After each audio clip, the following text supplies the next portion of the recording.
Eclipse.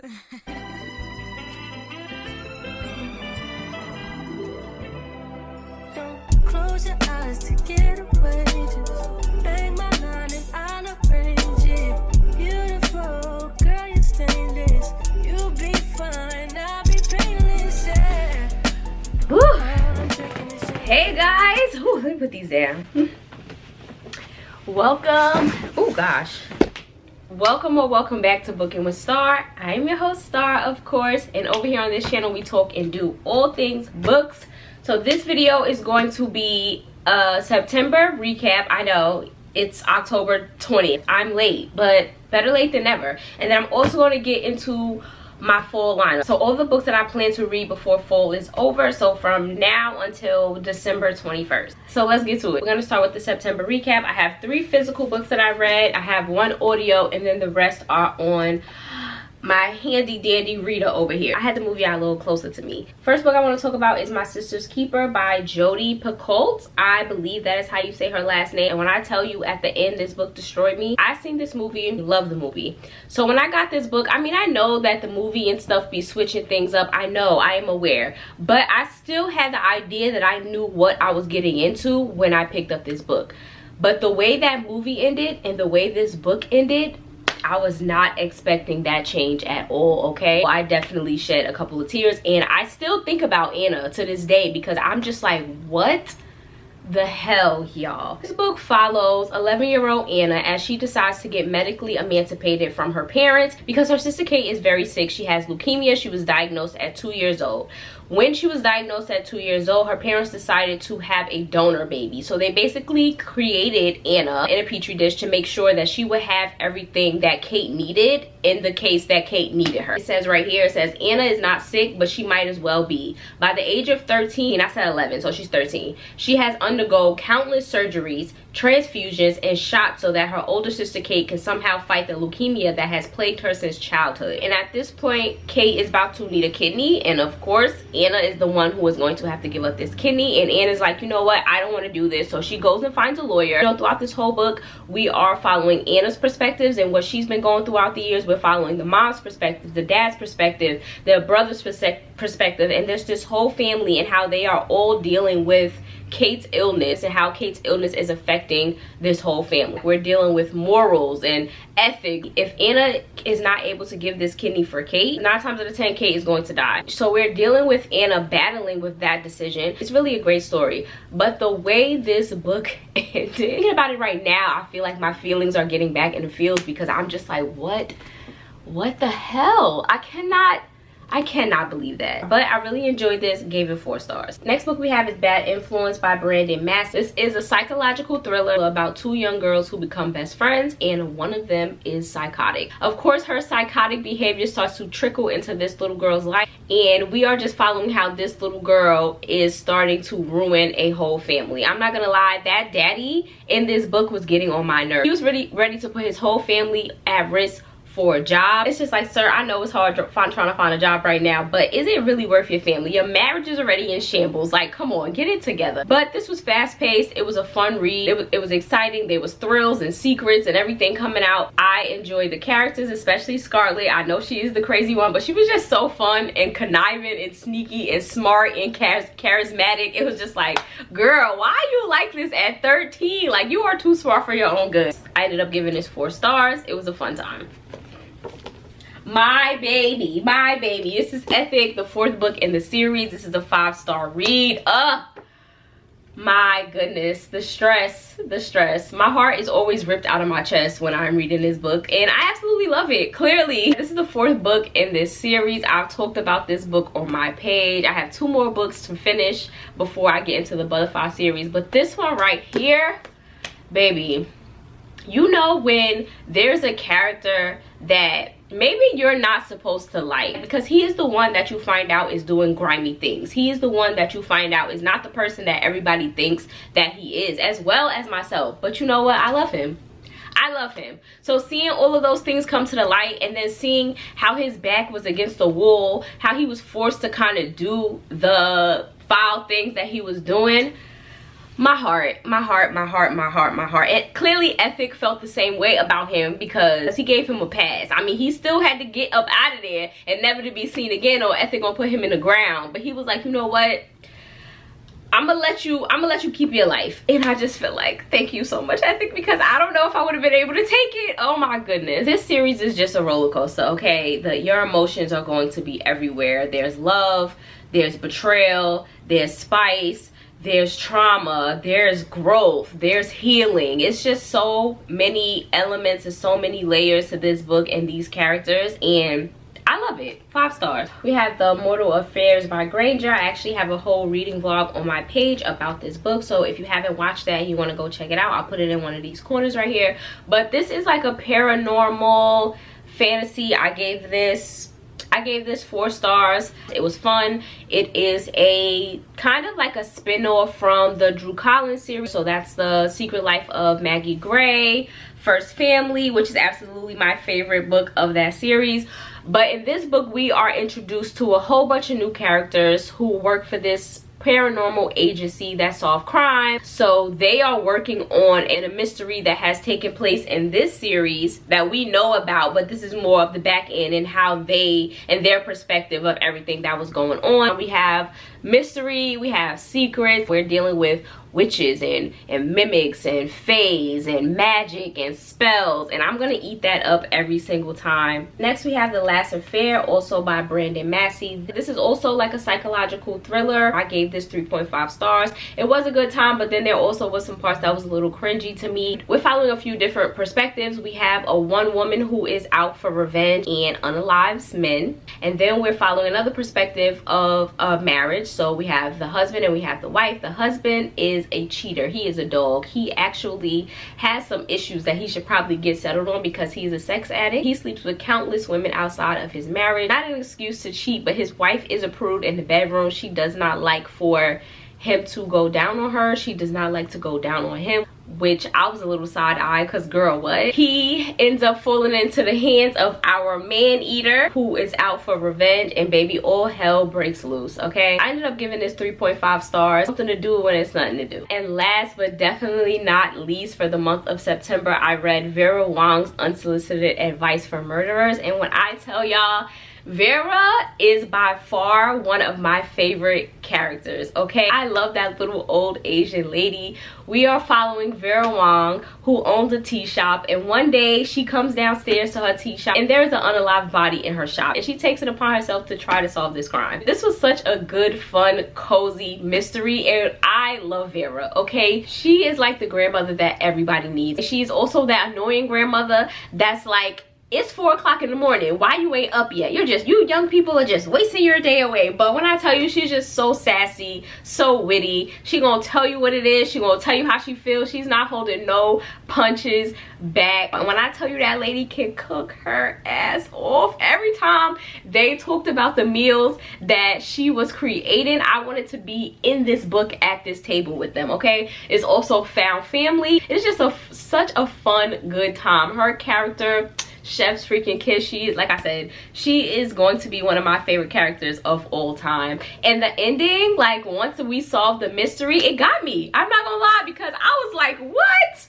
No freaking way. It was just such a good time. I gave it 5 stars. Absolutely loved it. I listened to this on audio. The narrator did a phenomenal job. I have to get this book on my shelf, and there's another book in the series, and I'm definitely going to be getting that book as soon as possible so that I can read it and I can get more of Vera, because absolutely loved her. Alright, so we about to switch gears. That was the end of my September recap. I read 6 books in September, had a great time. We are going to jump into all the books that I plan on reading for the fall. So first up, we have The Bluest Eye by Toni Morrison. I actually finished this book already. I'm going to talk more about it in my October recap, but I ended up giving it 4 stars. We're following a young girl by the name of Picoult as she struggles with being a young black girl. Very traumatic, very sad. This is my first book by Toni Morrison. Her writing is really beautiful, very poetic. Next book we got is The Poppy War, R.F. Kuang. I'm super excited to get into this. I believe this is a fantasy. Let's read a little bit of the synopsis. When a war orphan wren Ace the Kijo the empire-wide test to find the most talented youth to learn at the academic. She surprised everyone. Test officials, the guardians who wanted to marry her off and further their criminal enterprise, and even herself. But being a dark-skinned peasant girl from the south is not easy in Sengar, the most elite military in Nikon. Baby, the words in fantasies, they always gonna trip me up.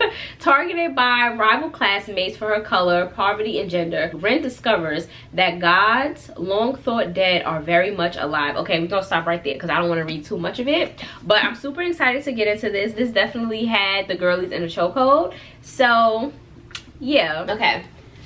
Next, we got The Memory Collectors by Didi. I don't know if it's Didi Meserve or Deet Meserve, but this is The Memory Collectors. This is like a sci-fi thriller, if I'm not mistaken. It says 4 strangers time travel. Listen, I'm going to eat anything up that has to do with time traveling, alternate universes, and any of those things. I'm going to eat it up every time, okay? But 4 strangers time travel to the past and find themselves stuck on the day all their lives were changed in this stunning speculative mystery. It seems like, I think one of their sons like passed away, so it seems like they're missing people, and this invention comes about where they can go back in past and kind of relive a time or a moment with them, and then things go left from there. So very interested to see where this story goes. Next up, we got The Girl Who Could Move Shit With Her Mind by Jackson Ford. I'm super excited to get into this, y'all. Let me just read the first page to y'all. It says, on second thoughts, this is chapter 1. On second thoughts, throwing myself out the window of a skyscraper may not have been the best idea.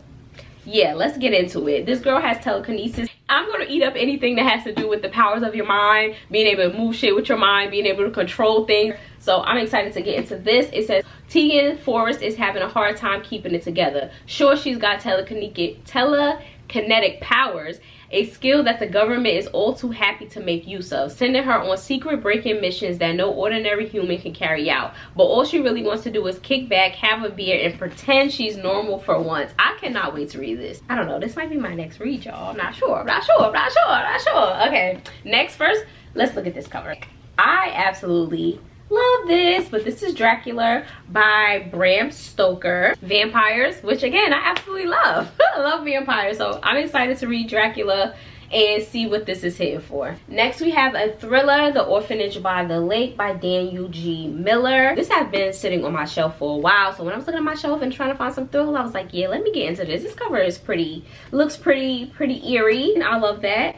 It says, a missing girl in orphanage full of secrets. Okay. Hazel wants a new life. She's 30 years old, single, and her private investigation business is months away from folding. Her luck takes a turn when Madeline Hemsley, a mysterious socialite, pays Hazel a visit with an offer too enticing to resist. An orphan girl has disappeared from a children's home, the Orphanage by the Lake as the locals call it, and Malene wants Hazel to find her. Yeah, we love a good thriller. We love a good whodunit, okay? Next, we got the second book in the Natural series. So this is Killer Instinct. I read the Naturals last year, and I'm just now getting to book 2, okay? That explains to you the type of reader that I am and how I really feel about like series.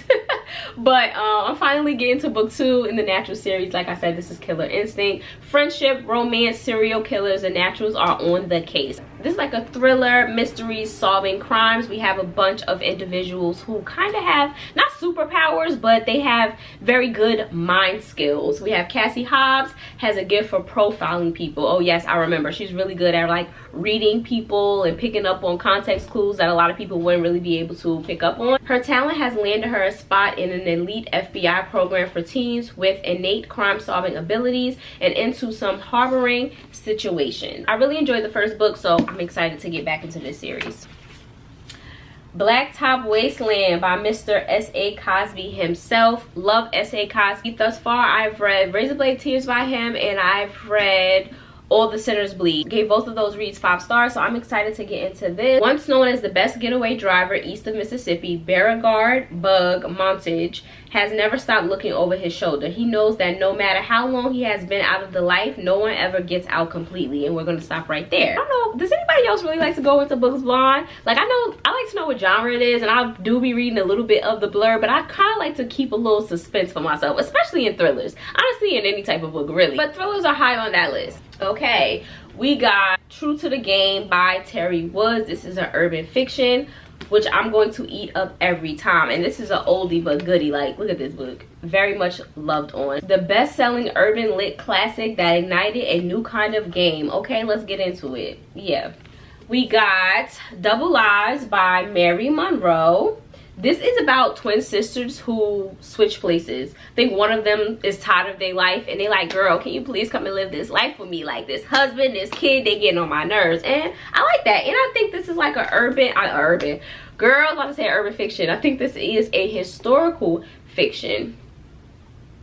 It says, since childhood, identical twins Leona and Fiona Dunner have been getting in and out of trouble by pretending to be each other. Yet underneath, they couldn't be more different. Outspoken Leanna lives to break rules and scandalize their respectful hometown of Lexington. Fiona is a seemingly demure, church-going girl who is the apple of her demurring widowed mother's Mavy's eye. And like I said, they decide to switch lives. So I'm excited to see what this is about. Clearly I'm excited for all of these books, baby. Next we got Delicious Monsters. First of all, let's admire this cover. I hope it focuses.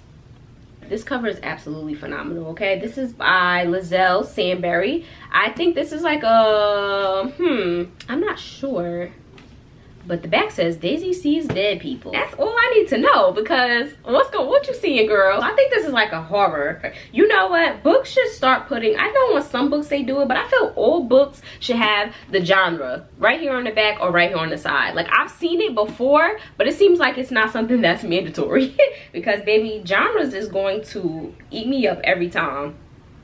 Cause don't get me to lying to you.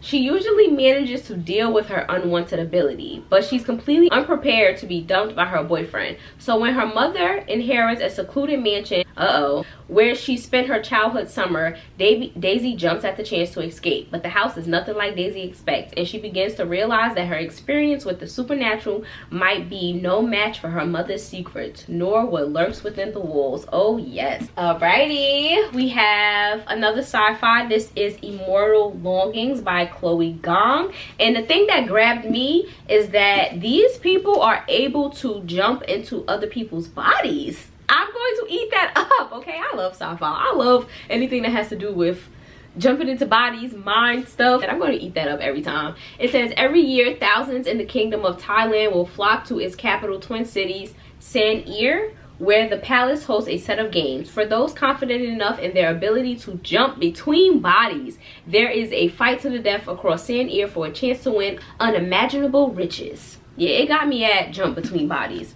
I'm here for that. And last but not least, fantasy, which I've heard nothing but great things about. This is The Rage of Dragons by Evan Winters, and it says that this is a cross between Game of Thrones and The Gladiator.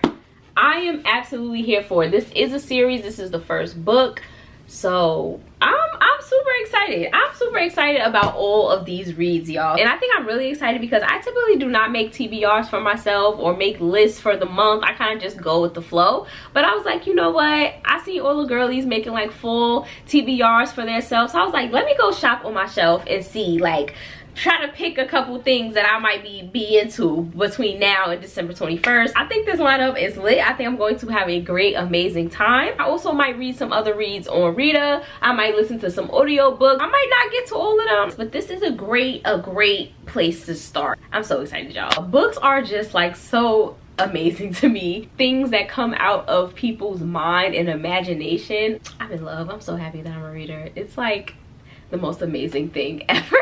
I love stories. I love buying books. Like, my dream is to have a library in my home, and it just really makes me so happy. It's so good when you find something that makes you genuinely so happy and excited. Like, my cheeks are hurting from just thinking about getting to these stories. But we have come to the end of this video, and like I'm always going to say, if you made it this far in the video and you are not yet subscribed, what are you doing? What are you doing? Because clearly you like the book vibes here, and you need to go hit that subscribe button to become a part of the family, to become a part of the neighborhood over here. Thank you so much for being here. I genuinely and truly appreciate your time, and I will see you on my next video. Mwah!